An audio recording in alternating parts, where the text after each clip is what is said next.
Hello friends, welcome back to Deepa's ಅಭಿರುಚಿಯ ಸೊಬಗು. Friends, ಇವತ್ತು ನಾನು ಹಳ್ಳಿ ಸ್ಟೈಲಲ್ಲಿ ಮೀನು ಸಾರನ್ನ ತುಂಬ ಈಸಿಯಾಗಿ ಹಾಗೆ ತುಂಬ ರುಚಿಯಾಗಿ ಹೇಗೆ ಮಾಡ್ಕೊಳ್ಳೋದು ಅಂತ ತೋರಿಸ್ತಾ ಇದ್ದೀನಿ. ನೀವೇನಾದರೂ ಫಸ್ಟ್ ಟೈಮ್ ನಮ್ಮ ಚಾನಲ್ನ ನೋಡ್ತಾ ಇದ್ದರೆ ಪ್ಲೀಸ್ ಸಬ್ಸ್ಕ್ರೈಬ್ ಮಾಡ್ಕೊಳ್ಳಿ. ಹಾಗೆಯೇ ಪಕ್ಕದಲ್ಲಿರುವಂಥ ಬೆಲ್ಲೈಕನ್ ಕೂಡ ಕ್ಲಿಕ್ ಮಾಡಿ.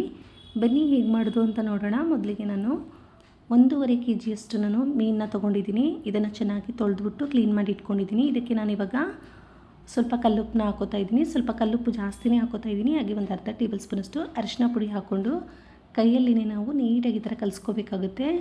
ನಾನು ಅರಿಶಿನ ಮತ್ತು ಉಪ್ಪು ಮಾತ್ರ ಹಾಕ್ಕೊಂಡು ಕಲಿಸ್ಕೋತಾ ಇದ್ದೀನಿ. ಬೇಕಿದ್ದರೆ ನೀವು ಇಲ್ಲಿ ಚಿಲ್ಲಿ ಪೌಡರು ಮತ್ತು ಹುಣಸೆಹಣ್ಣಿನ ರಸ ಕೂಡ ಹಾಕಿ ಕಲಸಿಟ್ಕೋಬೋದು. ಆವಾಗ ಉಪ್ಪು ಖಾರ ಹುಳಿ ಎಲ್ಲ ಚೆನ್ನಾಗಿ ಹಿಡಿಯುತ್ತೆ. ಬಟ್ ನಾನಿಲ್ಲಿ ಬರೀ ಅರಿಶಿನ ಮತ್ತು ಉಪ್ಪನ್ನು ಹಾಕಿ ಕಲಸಿಟ್ಕೋತಾ ಇದ್ದೀನಿ. ಇದನ್ನು ಇವಾಗ ಪ್ಲೇಟ್ ಮುಚ್ಚಿಬಿಟ್ಟು ಪಕ್ಕಕ್ಕೆ ಇಟ್ಕೊಳ್ಳೋಣ. ಇಲ್ಲಿ ಮಸಾಲೆ ರುಬ್ಕೊಳ್ಳೋಕ್ಕೆ ನಾನು ಒಂದು ಜಾರ್ಗೆ ಅರ್ಧ ಕಪ್ಪಷ್ಟು ನಾನು ಹಸಿ ತೆಂಗಿನಕಾಯಿ ತುರಿನ ಹಾಕೋತಾ ಇದ್ದೀನಿ. ಹಾಗೆಯೇ 3 ಮೀಡಿಯಮ್ ಸೈಜ್ ಈರುಳ್ಳಿ ಕಟ್ ಮಾಡಿ ಹಾಕ್ಕೋಬೇಕು.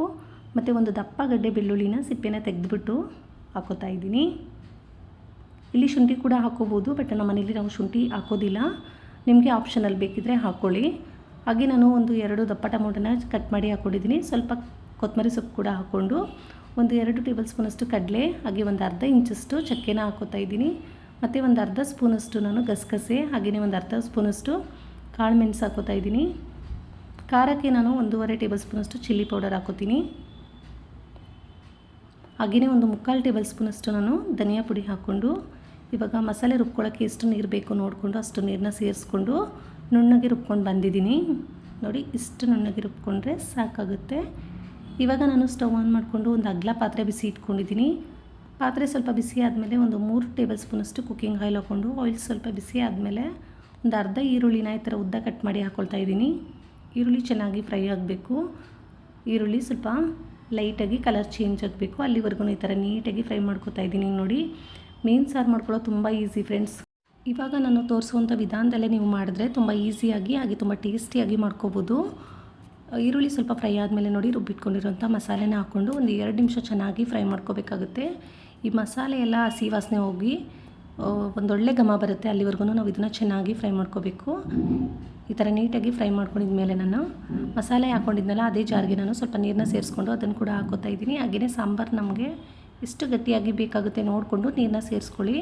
ಈ ಥರ ಒಂದು ಸಲ ನೀಟಾಗಿ ಮಿಕ್ಸ್ ಮಾಡಿಕೊಂಡು ಸ್ವಲ್ಪ ಉಪ್ಪನ್ನು ಸೇರಿಸ್ಕೊತಾ ಇದ್ದೀನಿ. ವಿಡಿಯೋ ಮಿಸ್ ಆಗಿದೆ, ನೀವು ಸ್ವಲ್ಪ ಉಪ್ಪನ್ನು ಸೇರಿಸ್ಕೊಳ್ಳಿ. ಸ್ವಲ್ಪ ಕಡಿಮೆನೇ ಸೇರಿಸ್ಕೊಳ್ಳಿ, ಯಾಕಂದರೆ ಮೀನಿಗೆ ಕೂಡ ನಾವು ಉಪ್ಪನ್ನೇ ಹಾಕಿದ್ದೀವಿ. ಇವಾಗ ನಾನು ಒಂದು ನಿಂಬೆಹಣ್ಣಿನ ಗಾತ್ರದಷ್ಟು ಹುಣಸೆಹಣ್ಣು ನೆನೆಸಿಟ್ಕೊಂಡಿದ್ದೆ. ಆ ಹುಣಸೆ ಹುಳಿ ಕೂಡ ಹಾಕೋತಾ ಇದ್ದೀನಿ. ಹುಣಸೆ ಹಣ್ಣಿನ ರಸ ಹಾಕ್ಕೊಂಡು ಒಂದು ಸಲ ನೀಟಾಗಿ ಈ ಥರ ಮಿಕ್ಸ್ ಮಾಡಿಕೊಂಡು ನಾವು ಲಿಡ್ಡನ್ನು ಕ್ಲೋಸ್ ಮಾಡಿ ಒಂದು 5 ರಿಂದ 6 ನಿಮಿಷ ನಾವು ಚೆನ್ನಾಗಿ ಸಾಂಬಾರನ್ನ ಕುದಿಸ್ಕೋಬೇಕಾಗುತ್ತೆ. ನೋಡಿ, ಒಂದು 5 ರಿಂದ 6 ನಿಮಿಷ ಆಗಿದೆ. ಸಾಂಬಾರು ಕೂಡ ಚೆನ್ನಾಗಿ ಕುದೀತಾ ಇದೆ. ಈ ಥರ ನೀಟಾಗಿ ಕುದಿಸ್ಕೋಬೇಕು. ಆಲ್ಮೋಸ್ಟ್ ನಮಗೆ ಸಾಂಬಾರು ರೆಡಿಯಾಗಿದೆ ಅನ್ನೋ ಅಷ್ಟರ ಮಟ್ಟಿಗೆ ನಾವು ಈ ಸಾಂಬಾರನ್ನ ಚೆನ್ನಾಗಿ ಕುದಿಸ್ಕೋಬೇಕಾಗುತ್ತೆ. ಇವಾಗ ನಾನು ಇದಕ್ಕೆ ನೋಡಿ ಉಪ್ಪು ಮತ್ತು ಅರಿಶಿನ ಹಾಕಿ ಕಲಸಿಟ್ಕೊಂಡಿದ್ನಲ್ಲ ಆ ಮೀನನ್ನು ಹಾಕೋತಾ ಇದ್ದೀನಿ. ನಾವು ಒಂದೇ ಸಲ ಹಾಕ್ಕೊಳ್ಳಿಕ್ಕೆ ಹೋಗಬಾರ್ದು. ಮೀನನ್ನ ಒಂದೊಂದೇ ಪೀಸಸ್ನ ತೆಗೆದ್ಬಿಟ್ಟು ಈ ಥರ ನಿಧಾನಕ್ಕೆ ನಾವು ನೋಡಿಕೊಂಡು ಹಾಕ್ಕೋಬೇಕಾಗತ್ತೆ. ನೋಡಿ, ಈ ಥರ ನೀಟಾಗಿ ಹಾಕ್ಕೊಂಡು ಒಂದು ಸೌಟಲ್ಲಿ ನಾನಿವಾಗ ನೀಟಾಗಿ ಈ ಥರ ಮೀನು ಮತ್ತು ಸಾಂಬಾರನ್ನ ನೀಟಾಗಿ ಮಿಕ್ಸ್ ಮಾಡ್ತಾಯಿದ್ದೀನಿ. ಈ ಥರ ನೀಟಾಗಿ ಮಿಕ್ಸ್ ಮಾಡಿಕೊಂಡು ಲಿಡ್ನ ಕ್ಲೋಸ್ ಮಾಡಿ ನಾನು ಒಂದು 5 ನಿಮಿಷ ನಾವು ಚೆನ್ನಾಗಿ ಕುದಿಸ್ಕೋಬೇಕಾಗುತ್ತೆ. ನೋಡಿ, ಒಂದು 2 ನಿಮಿಷ ಆಗಿದೆ. ಇವಾಗ ನಾನು ಓಪನ್ ಮಾಡಿ ತೋರಿಸ್ತಾ ಇದ್ದೀನಿ. ನೋಡಿ ಎಷ್ಟು ಚೆನ್ನಾಗಿ ಸಾಂಬಾರು ಆಗ್ತಾಯಿದೆ ಅಂತ. ಇವಾಗ ನಾನು ನಿಧಾನವಾಗಿ ಈ ಥರ ಒಂದು ಸಲ ನೀಟಾಗಿ ಈ ಥರ ಮತ್ತೆ ಮಿಕ್ಸ್ ಮಾಡ್ಕೋತಾ ಇದ್ದೀನಿ. ಅಂದರೆ ಮೀನೆಲ್ಲ ನೀಟಾಗಿ ಉಪ್ಪು ಹುಳಿ ಖಾರ ಎಲ್ಲ ನೀಟಾಗಿ ಇಟ್ಕೊಳ್ಳಿ ಅಂತ. ಇವಾಗ ಲಿಡ್ ಕ್ಲೋಸ್ ಮಾಡಿದ್ದೆ. ಒಂದು 3 ನಿಮಿಷ ನಾನು ಮತ್ತೆ ಚೆನ್ನಾಗಿ ಕುದಿಸ್ಕೊಂಡಿದ್ದೀನಿ. ನೋಡಿ, ಈ ಥರ ಸಾಂಬಾರು ನೀಟಾಗಿ ಎಣ್ಣೆನ ಬಿಡಬೇಕು. ಈ ಥರ ಎಣ್ಣೆ ಬಿಟ್ಟಿದೆ ಅಂದರೆ ನಮಗೆ ಸಾಂಬಾರು ರೆಡಿಯಾಗಿದೆ ಅಂತ ನೀವು ನೋಡ್ತಾ ಇರ್ಬೋದು. ಎಷ್ಟು ಚೆನ್ನಾಗಾಗಿದೆ ಸಾಂಬಾರು. ಮೀನು ಕೂಡ ಚೆನ್ನಾಗಿ ಬೆಂದಿದೆ. ಇವಾಗ ಇಷ್ಟ ಆದರೆ ಸಾಕಾಗುತ್ತೆ, ನಮಗೆ ಮೀನು ಸಾರು ರೆಡಿಯಾಗಿಬಿಟ್ಟಿರುತ್ತೆ. ಇದು ಮುದ್ದೆ ಜೊತೆಗಂತೂ ತುಂಬಾ ಚೆನ್ನಾಗಿರುತ್ತೆ ಫ್ರೆಂಡ್ಸ್. ನೋಡ್ತಾ ಇದ್ದೀರಲ್ಲ ಎಷ್ಟು ಚೆನ್ನಾಗಾಗಿದೆ ಸಾಂಬಾರಂತ. ಶೀತ ಕೆಮ್ಮು ನೆಗಡಿ ಇದ್ದಾಗಂತೂ ಈ ಥರ ಮೀನು ಸಾರು ಮಾಡ್ಕೊಂಡು ತಿಂದ್ರಂತೂ ಶೀತ ಕೆಮ್ಮೆಲ್ಲ ಓಡೋಗ್ಬಿಡುತ್ತೆ. ಅಷ್ಟು ರುಚಿಯಾಗಿರುತ್ತೆ ಈ ಮೀನಿನ ಸಾರು. ನೀವು ಕೂಡ ಒಂದು ಸಲ ಈ ವಿಧಾನದಲ್ಲಿ ಟ್ರೈ ಮಾಡಿ. ಮತ್ತು ನಿಮಗೆ ಹೇಗೆ ಬಂತು ಅಂತ ನನಗೆ ಮರಿದೇನೆ ಕಮೆಂಟ್ ಮಾಡಿ.